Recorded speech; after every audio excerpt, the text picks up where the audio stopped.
మొత్తం దేశమే కదిలిపోతున్నట్టు మొత్తం పిడువడ్డటే ఆగ మేఘాల మీద మొత్తం ఎమ్మెల్యేలు రండి, మంత్రులు రండి, నాకు ఏం పని లేదు, బోర్ వస్తుంది రండి అని చెప్పి వీళ్ళందరూ ఏదో అని చెప్పారు. కొంతమంది ముఖ్యమంత్రి మారుతా అన్నారు, కొంతమంది ఈయన ముఖ్యమంత్రి అంటారు, కొంతమంది ఏమో ముఖ్యమంత్రి ఏదో చెప్తాను ఖుష్కబురి చెప్తాడట. ఇక రకరకాల టీవీలలో బ్రేకింగ్ వచ్చినాయి, సోషల్ మీడియాలో వచ్చింది. అందరూ ఏదో జరుగుతున్నా ఇబ్బంది ఆశపడ్డారు. తీరా మంత్రులను పిలిచి ఢిల్లీ పోదామన్నాడు. ఢిల్లీకి ఎందుకు పోదామనంటే కేంద్ర ప్రభుత్వం వాడు తెలంగాణకు అన్యాయం చేస్తుంది, ధాన్యం కొనుగోలు విషయంలో అన్యాయం చేస్తుంది, పోదామని చెప్పి అన్నాడట. కొంచెం సిగ్గుండాలి రాష్ట్ర ముఖ్యమంత్రి. అబద్ధాలు ఆడడానికని అకాలు ఉండాలి. ఆడి ఆడి ఆడి ఆడి ఒక అబద్ధానికి 100 అబద్ధాలు ఆడుతున్నాడు. ఆయన మనిషి నాకు అర్థం కాదు ఇప్పటికి. ప్రతిసారి కేంద్రాన్ని బదనాలు చేస్తుంది, కేంద్రం అన్యాయం చేస్తుంది అంటే ప్రజలు నమ్ముతారని చెప్పి అనుకుంటున్నాడు. ఒర్రి రక లాస్ట్కు తెలంగాణ ప్రజలకు విసుకొచ్చేది. ఇక ఈ చెప్పే అబద్ధాలు విని ఏం చేస్తారని చెప్పి సేమ్ పోయినసారి ఇదే చెప్పే రాష్ట్ర ముఖ్యమంత్రి. ఇలా ధాన్యం కొనుగోలు విషయంలో మొదటి చూడండి, మొట్టమొదటిసారిగా హుజరాబాద్ ఎన్నికలు వస్తున్నప్పుడు వరి వేస్తే ఊరి అని చెప్పిండు, పోయిండు ఫామ్ హౌస్ వచ్చిండు. అంతకుముందు సన్నపడ్డు దొడ్డొడ్డని అప్పుడు వేయండు ఫామ్ హౌస్ అన్నాడు. మళ్ళీ వరేస్తే ఊరి అని చెప్పన్నాడు, పోయి ఫామ్ హౌస్ అన్నాడు. రైతాంగం అంతా ఇబ్బంది పడ్డది, స్పందించలే. తిరిగి రైతులు తిరగబడుతున్నారంటే కేంద్రం ఉంటే కొనాలని చెప్పి మళ్ళీ అయిపోయిండు.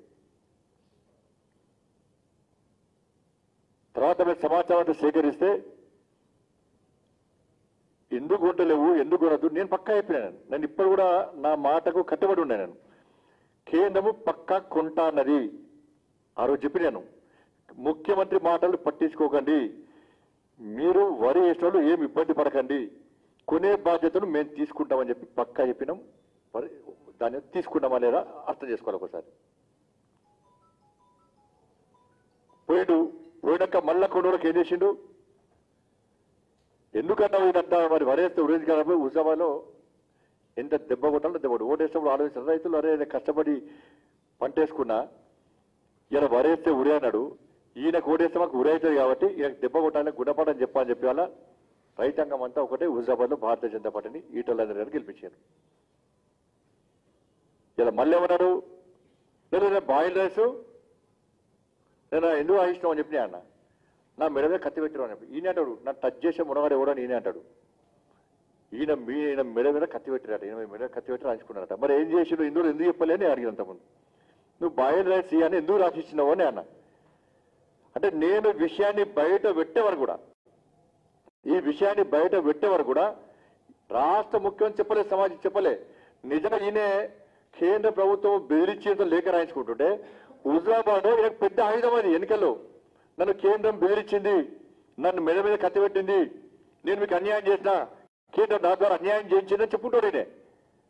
నేను ప్రశ్నించే వరకు కూడా, నాకు తెలిసిన తర్వాత ప్రశ్నించే వరకు కూడా నేను బాయిల్ రైస్ ఇవ్వ అని చెప్పి రాసిచ్చిన విషయాన్ని రాష్ట్ర ముఖ్యమంత్రి స్పష్టం చేయలే. ఎందుకు రాసిచ్చాడంటే అప్పుడు మెడ మీద కత్తి పెట్టని చెప్పి మనకు కొత్తది వస్తున్నాడు ఆయన.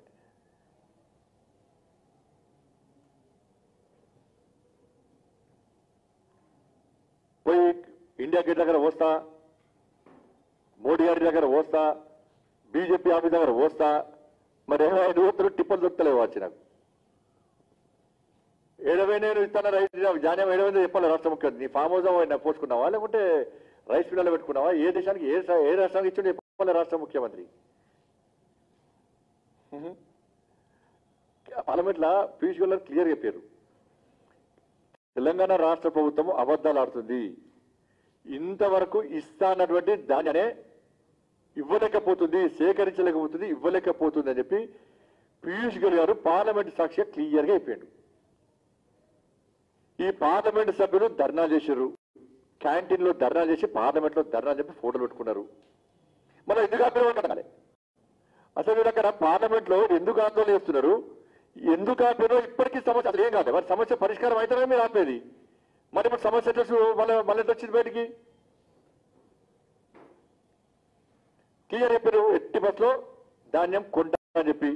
గత యూపీఏ ప్రభుత్వం కంటే భారతీయ జనతా పార్టీ ప్రభుత్వం వచ్చిన తర్వాత ఇవాళ రెట్టింపు సంఖ్యలో ధాన్యాన్ని కొనుగోలు చేస్తున్నాం మేము, రెట్టింపు సంఖ్యలో. ఇవాళ దాని పూర్తి 74 లక్షల మెట్రిక్ టన్నులు కొన్నాం. దీనికి సంబంధించి అంటే దేశంలో తెలంగాణ రాష్ట్రం 2వ స్థానంలో ఉంది, ఇదే కదా. ఏడేళ్లలో ధాన్యం కొనుగోలు విషయంలో కేంద్ర ప్రభుత్వము తెలంగాణ రాష్ట్రానికి ఎంత ఇచ్చిందంటే 84,125 కోట్ల రూపాయలు చెల్లించినాం. ఇక్కడ ఈయన గతంలో కేంద్రం పెత్తనమైంది, పండించిన ప్రతి గింజ నేనే గుంటా అని చెప్పన్నాడు. అంటే మొన్న మేము ఆందోళన చేసిన తర్వాత అప్పుడు కేంద్రం పెత్తనమైన తర్వాత మాకే సంబంధం, కేంద్రానికే సంబంధం అన్నాడు. ఇది పూర్తి లెక్కలు. యూపీఏ ప్రభుత్వంలో 2011 నుంచి 14 వరకు ఎంతుండే, కేంద్రంలో భారతీయ జనతా పార్టీ ప్రభుత్వం నరేంద్ర మోడీ గారి ప్రభుత్వం వచ్చిన తర్వాత ఎంత రెట్టింపు స్థాయిలో ధాన్యాన్ని కొనుగోలు చేస్తామో పూర్తి ఆధారాలున్నాయి. ఇది ముఖ్యమంత్రికి తెలిసింది, కానీ తెలియటు ఉంటాడు పాప ఆయన. ఆయనకు అర్థం అసలు విషయాలు కాబట్టి కదా. చాలా మందికి వాళ్ళు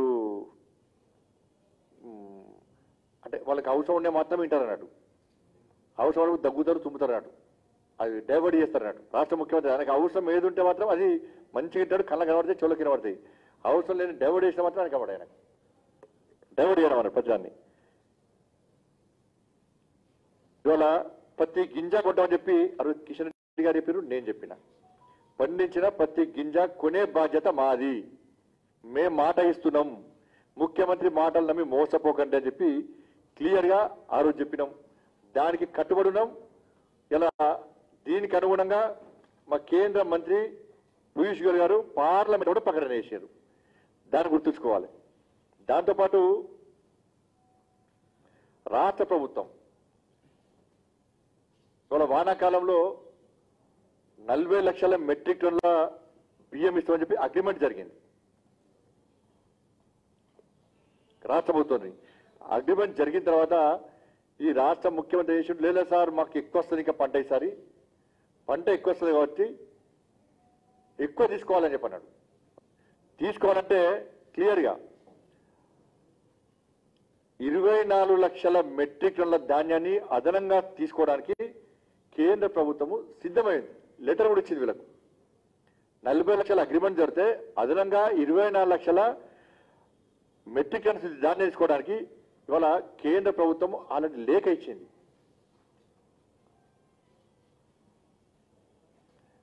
మరి కేంద్రం కొనాన్ని ఎప్పుడైనా నాకు అర్థం కాదు ఇప్పటికి, ఎందుకు కేంద్రం కొనాన్ని ఎప్పుడన్నది రైస్ పక్కా కొంటాన్నాం. ఇదంతా జరిగిన తర్వాత వాళ్ళ అసలు పంట ఎంత వస్తుంది, నేను ఎంత వేయాలి కేంద్రానికి అని చెప్పి కనీసం ఒక ప్రణాళిక లేకుండా రాష్ట్ర ముఖ్యమంత్రి వివరించడం వల్లనే ఇవాళ రైతులు అరిగోసపడుతున్నారు. వాళ్ళు అసలు రైతులకు బాయిల్ వేసుకును రైస్ విషయంలో రైతులకు ఏం సంబంధం అని అంటున్నా. రైతులు వడ్లు పండిస్తారు, నువ్వు సేకరించి బ్రోకరేజ్ చేసి కేంద్రానికి ఇవ్వాలి. మరి నీకున్న ఇబ్బంది ఏంది, ప్రతి పైసా కేంద్రం ఇస్తుంది. బియ్యం బస్తా సుతిల్తాడు కాంచెలి ట్రాన్స్పోర్టేషన్ వరకు కూడా ప్రతి పైసా కేంద్రమే ఇస్తుంది, నీకు కూడా కమిషన్ ఇస్తుంది బ్రోకరేషన్ చేసినందుకు. మరి నీకు కూడా ఇబ్బంది ఎంతో రాష్ట్ర ప్రభుత్వం చెప్పాలి, రాష్ట్ర ముఖ్యమంత్రి చెప్పాలి. అంత అయిపోయింది. మొన్న కొనుగోలు కేంద్రాలు ఎత్తేస్తాడు ఈయన. అంత అయిపోయింది. అయిపోయినాక వరేస్తే ఉరి అన్నాడు, అంత అయిపోయి మళ్ళీ కేంద్రం కొంటా అన్నది. కొంటా కేంద్ర మంత్రి స్పష్టం చేసిండు, ప్రతి గింజ కొంటాం, మాకు ఏమి ఇబ్బంది లేదు, అదనంగా ఇస్తానండి రాష్ట్ర ముఖ్యమంత్రి ఇంతవరకు ఇస్తున్నాడు. పోయినసారి యాసంగికి సంబంధించి బాయిల్ రైస్ ఉంది అంటే కూడా కేంద్ర ప్రభుత్వాన్ని ఒప్పుకున్నది, ఎక్స్ట్రా ఎంత ఉంటే అంత తీసుకుంటా అని చెప్పి కేంద్ర మంత్రి క్లియర్గా చెప్పిండు, పార్లమెంట్ సాక్షికి చెప్పిండు. ఇంతవరకు ఇప్పటి వరకు కూడా ఆ ధాన్యం ఇప్పటికి చేయలే. మరి ఏదైతుంది, ఇదంతా పెద్ద స్కామ్ ఇది. వరంగల్లో 40,000 మెట్రిక్ టన్నుల ధాన్యం పట్టుబడ్డది, లెక్కలేదు. ఇతర రాష్ట్రం నుంచి తక్కువ రేటు తీసుకొచ్చి ఈ రాష్ట్రంలో అమ్ముతున్నారు, పక్క రాష్ట్రం నుంచి రైతుల అకౌంట్ తీసుకొచ్చి ఇక్కడ అకౌంట్స్ ఓపెన్ చేస్తున్నారు వాళ్ళ పేరు మీద. పంటను పండించినట్టుగా చూపెట్టే ప్రయత్నం చేస్తున్నారు. రీసైక్లింగ్ చేస్తున్నారు. నిన్న మా సంఖ్యరెడ్డి వెంకటేశ్వర గారు తీసుకుని అన్ని ఆధారం చేస్తున్నాడు. ఇక సూర్యాపేట వచ్చిన స్కామ్ మొత్తం ఇవన్నీ అడితే ఇంకోసారి జరగకుండా చూస్తాడు రాష్ట్ర ముఖ్యమంత్రి.